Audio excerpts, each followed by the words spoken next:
Hey everyone, it's Tony. I finally have a diagnosis and information to share with you. It's been a pretty wild ride. To think that, a month ago I thought that I had a herniated disc and was told that I needed a discectomy by a urologist in order to get my bladder and my bowel working and to get my back working. And that was just all a load of shit, basically. It was absolutely nothing to do with my back. Um, so I'm really sorry that this GoFundMe page will have seemed misleading. That was the information that I was given by all of the professionals around me at the time. I had been told for 4 years that I had a herniated lumbar disc, and having waited for that referral to see a urologist and understand why my bladder wasn't working in particular, that's what I was told needed to happen. So I hope that you won't be upset that, that's not what is going to fix me. Um, I have tried to change the wording of the GoFundMe page so that everyone's aware that that's not what will make things better now. And I'm disappointed that it's not that because, from my perspective, like a discectomy, a back surgery, feels like a really tangible thing that could have made my life better. It would have been hard to go through, but it would have been something that could happen and it would have just been a case of recovery. I know that it's not as simple as that, but it's way more simple than what I have found out.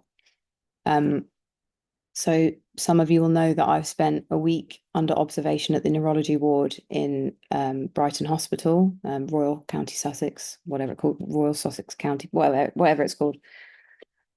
Absolutely pointless waste of a week. I think I actually came out of there feeling more sick than when I went in. They did do a lumbar puncture, which was extremely traumatic, which I've mentioned already. Um, but hopefully that will further confirm what we already know. And that is that I have Lyme disease. Um, Neuro Lyme disease is a version of chronic Lyme disease that affects it is just chronic Lyme disease really, but it just basically explains it affects the brain and the nervous system. It is the reason why I'm experiencing paralysis in my back, um, and a whole number of symptoms that I've been dealing with for probably 10 years. That's how long we're thinking I've had it for. And an explanation for why life has seemed so hard for me to get through. I think that I've probably been like gaslighting myself for the last 10 years, thinking that I just, maybe have, mental health issues or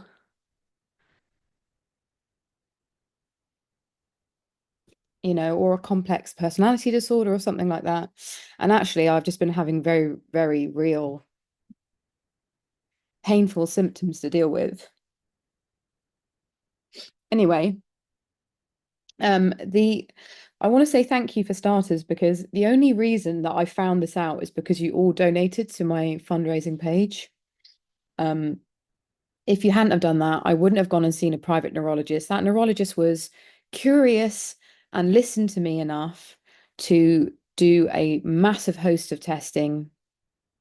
He did a PET scan, MRIs, every single blood test that you can think of. Referred me to a glioma specialist. He was brilliant. And basically, all of the test results came back as being pretty much normal. So, I mean, like all of my bloods came back good. PET scan came back, no sarcoidosis, no cancer anywhere in the body. The MRIs, it did show that I had a tumor in my brain, which is interesting, and I'll get back to in a minute. But the only abnormality in any of those tests, and he did loads of infectious diseases, tested for loads of them, like tuberculosis, lupus, like just everything you can think of. The only abnormality was the Lyme serology, which came back as positive. That's the only thing that we found apart from the brain tumor.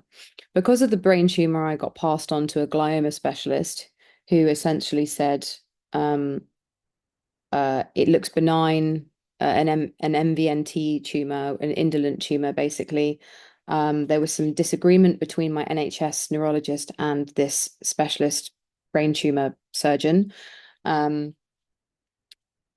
my NHS neurologist was saying that it was a cystic area. She also liaises with the John Radcliffe Hospital in Oxford, who lead on my condition MOG. Well, that's an interesting thing to come back to as well.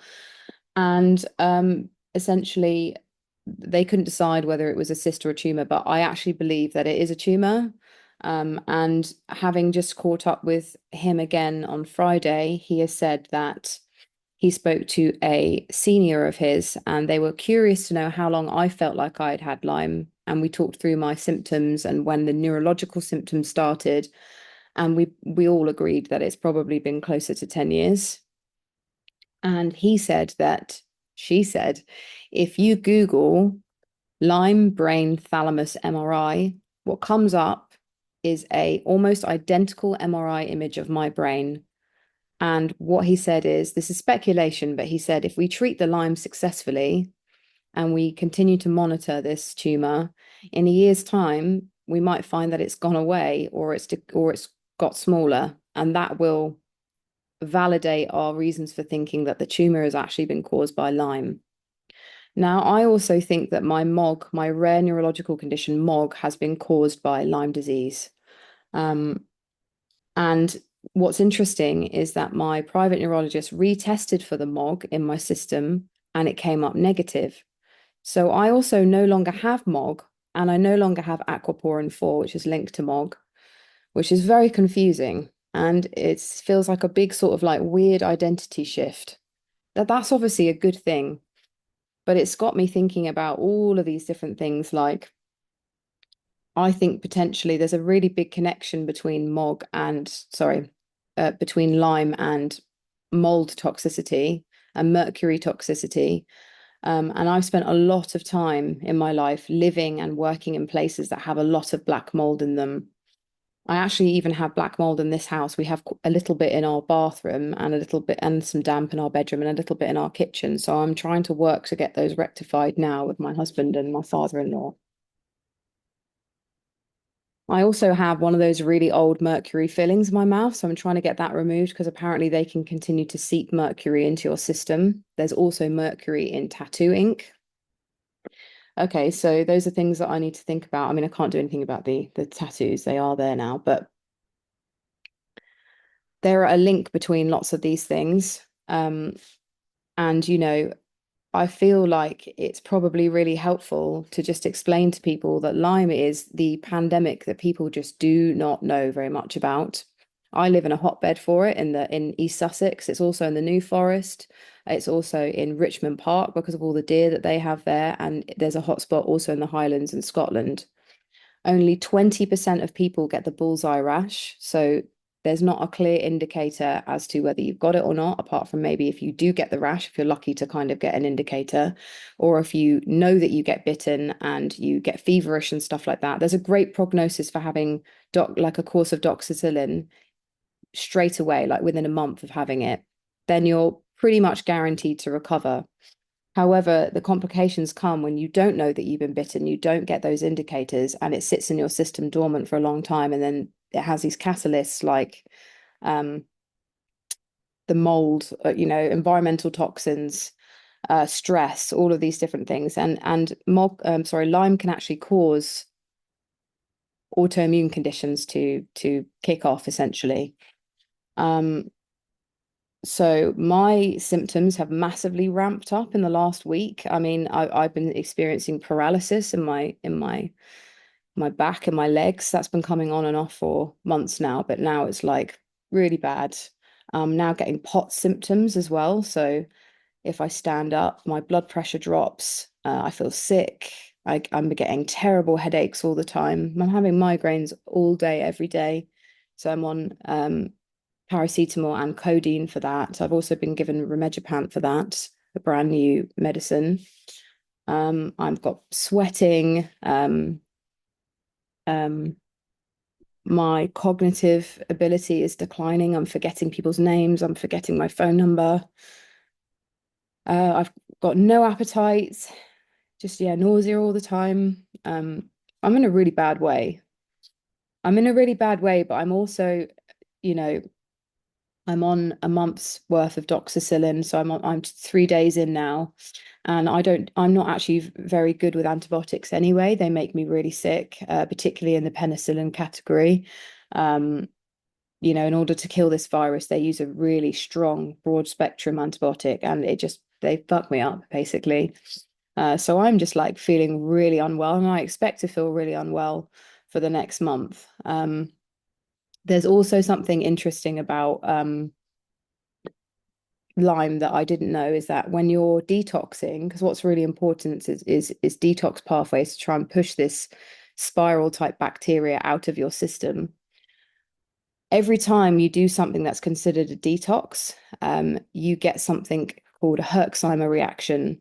And that is where you're experiencing die off of the bacteria, and the bacteria basically kicks off and it makes you feel really, really sick. So every time I've been trying to look after myself in the previous months, and I've been going to the gym and I've been going swimming, I've had this huge Herxheimer reaction the next day where I've basically been floored and in bed. And it's been so bad for my mental health because I can't understand how I've been taking better care of myself and then ending up so sick. And then I found out about herxing. Um, it's so interesting and confusing, but I'm also having an Herxheimer reaction to taking antibiotics. So I expect to get sicker before getting better. I don't think that this course of antibiotics is going to cure what I have, because the statistics are against me on that. And I think from what I've learned from watching lots and lots of people talk about chronic Lyme, Neuro Lyme on YouTube, you have to follow a bit of a naturopath route with it, and be your immune system's best friend. Sleep well, drink lots of clean water, not tap water, take lots of supplements, do these detox pathways. There's so many of them and they're not on the NHS. So there's things like neurotransmitters, ozone therapy, um, oxygen therapy, which might be ozone, Rife machine. And then there's things like vibrating plates that you can stand on, like a rebounder, colonics. I actually had a herbal colonic the other day when I came out of hospital because I felt so sick. And I didn't realize that it actually was like a really, really intense detox pathway. And I was so ill the next day. It was weird. While it was actually happening, I felt the brain fog lift, like it completely cleared. My headache stopped. I stopped having really bad back pain. But then the next day, I thought I was dying. Genuinely, I thought I was going to die. And Tom is on tour at the moment, and my father-in-law was working in London, so I was really scared.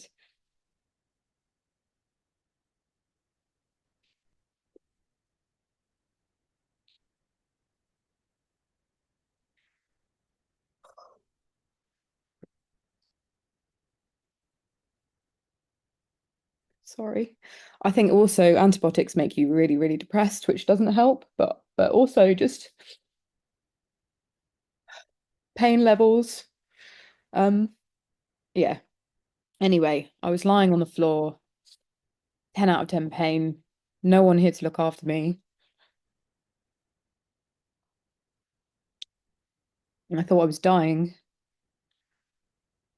And I think that life is going to be like this for a while. I think it's going to be really hard. And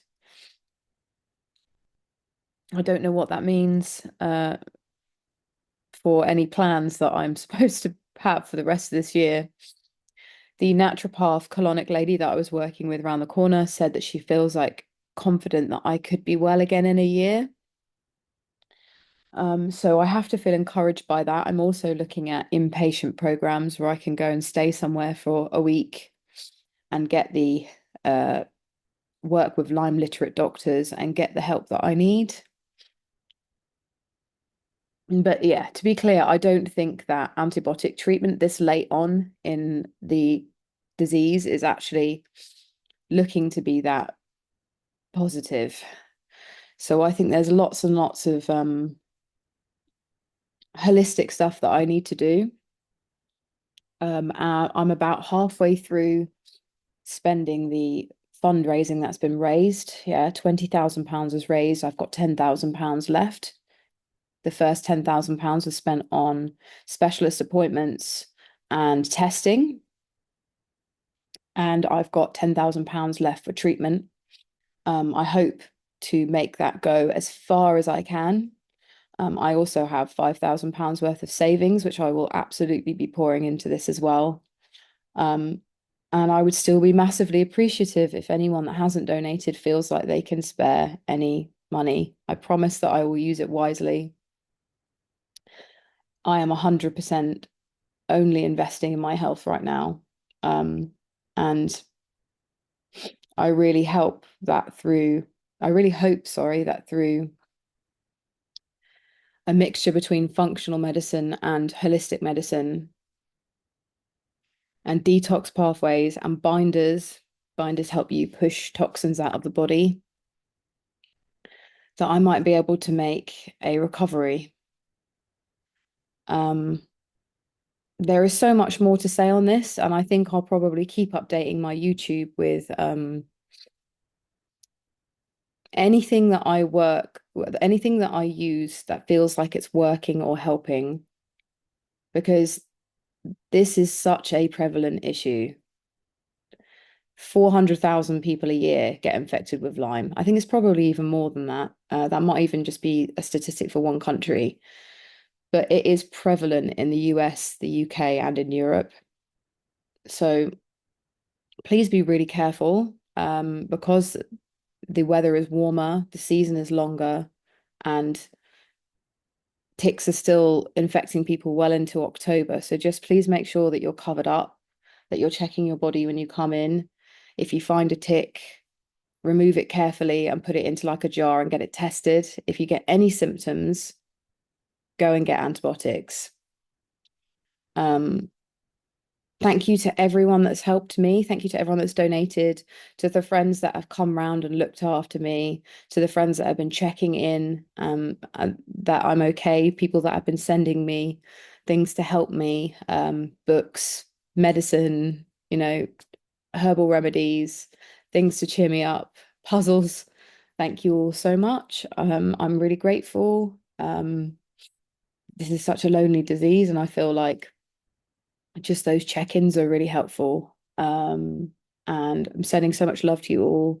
And I'm sorry that this has been a kind of depressing update. And I promise you that I will work on being a bit more positive and hopefully finding something that fixes me. Thank you.